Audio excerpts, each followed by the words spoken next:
He meant a lot to this organization, premium talent, an uber talent in a lot of respects. And we were talking this morning about that Thanksgiving night in '05 when we traded for him, how difficult that trade was. And then he came out and showed everybody what he could do right off the bat as a very young guy, and proved in the big leagues in 2006. So, you know, looking back on it, looking at the talent and what he's done for this organization, these are tough moves. Anibal Sanchez was a tough move. Omar Infante. You're talking about two really professional guys that are performing. These are tough trades. But when you underachieve at the level that this team has underachieved and has not won at the level that we expected it to, we've talked about a restructuring, and this is part of it. And when we, in earnest, really started talking about this with Jeffrey, Hanley was part of this. That we said, you know what, maybe it's time for a fresh start for Hanley, and maybe it's time for a fresh start for the Marlins.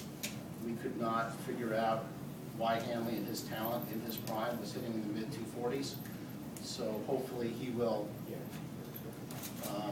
do what he's capable of, which is, you know, obviously not a 245 hitter. And hopefully that happens for him in LA. But as far as this restructuring, you know, I think it was just time to move on. We've had certainly a lot of achievements with Hanley, and we never got to the playoffs with him. We've had some challenges and disappointments with Hanley along the way, but the bottom line is he's an exceptional talent. He is to this day, and you know, this is tough, but this is necessary in our view. I think one of you guys asked, and I'm certainly open. Both of us are open to questions, but you know, are we giving up on the season? You know, I'll leave that up to you guys. You're going to characterize it however you want. We don't feel that way. We weren't winning with the group we had. And we want to make changes. There's going to be some players that are going to be given opportunity. Hopefully they'll step up. We still have a lot of talent on this team. It needs to play better as a whole, the guys that are still in this clubhouse.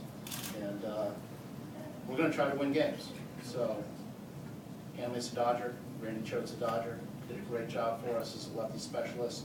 We were hopeful down the stretch that he would be, you know, wiping out some lefties as we made a run toward October. It didn't work out. He's a would-be free agent. Part of the restructuring. So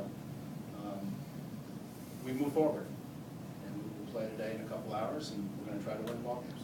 What's your all's theory on why Hanley's production deteriorated the last couple? Wish I knew, Clark. I really do. I you know, and we've all kind of beat our heads, and there's several guys, not just Hanley, that we're saying that about right now too, saying, you know, this guy's proven major league player.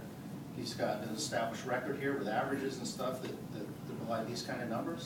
And why are they performing the way they are? We're going to try to get to the root of it. We've tried to, and I don't think we're quite there. Hanley's in the prime of his career, an exceptional talent. He's in great shape. Still the same kid that we got to know 7 years ago.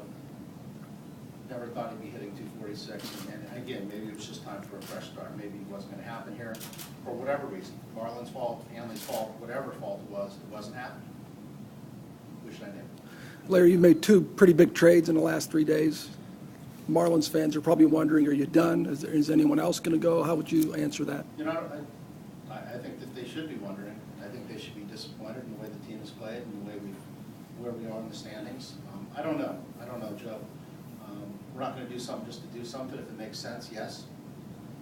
You need to match up, and these things came together relatively quickly with the Tigers and the Dodgers because we just matched up. And we wanted to bring back a young starting pitcher. That was a goal. If we were going to market Hanley, and we were, and Valdi fit that bill. And the whole profile of the deal worked for us with McGuff coming back and Valdi. Our plan is to put Valdi in the rotation. He should start here on Saturday. Wade LeBlanc will stay in the bullpen as a long guy and a viable starter if need be. And you know, we achieved our goal, matched up, and the players profiled out, and we moved ahead. So whether something else happens, it's the same answer I gave you on Monday night, and something happened on Tuesday. But we'll see. We got 6 days to go in the trade deadline. We have to do our job, and if it means that there's going to be additional moves, then there'll be additional moves. Larry, some might say that you only really gave this group, as it's constructed, a little more than half a season to gel. And some might say maybe you're a little too impatient with it. Fair enough. Fair enough. I just, you know, we have to do our job, Jim, and make tough calls. And you take a body of games. Let's say it's 10 games, and say, okay, what's going on here in those 10 games? on the positive side that shows us that this team is going to make a run and that we're fortified in the right areas and we're gonna take off. Just didn't see it. And we don't see it in the future. We didn't see it just clicking. We were waiting for it to click, waiting for May to happen again. And we just didn't feel like it was gonna happen. We go into Chicago, we lose 2 out of 3, and again, we're not gonna take a series and make a decision. But it was cumulative. Going to Pittsburgh, he had swept. You know, it just, you have to make a tough call. We made a tough call. And whether this team was gonna catch fire or not, it still may. We still have some really good pitching. We still have some really good talent on this team. We expect that it could. But we didn't feel like it was gonna happen with the current group, so we went ahead and made changes. Larry, your line, obviously with Hanley, the numbers are what they are, but he's still a presence in that lineup, and a guy that you guys were building around. How do you replace that without additional moves? It's something we look at. I'm not going to tell you that third base is not going to be a focus between now and next April. I think it will be. I think it should be. We're going to give some other guys a shot and take a look. But we're going to have to look at other avenues to fortify the lineup. We're going to get John Carlo back here this summer, and he's going to be a big presence. We need Logan Morrison to perform better than he has. We need guys to pick it up. We still have that speed dynamic. We need some power in the middle of the lineup. And we're going to have to look at it. So I'm not going to shy away, Joe, that, yeah, we probably still have some additional work to do, whether that happens in the next 6 days, who knows. But between now and next April, I think, yeah, we need to look at the middle of the lineup. We need to look at third base and see how we're going to move ahead. Larry, how much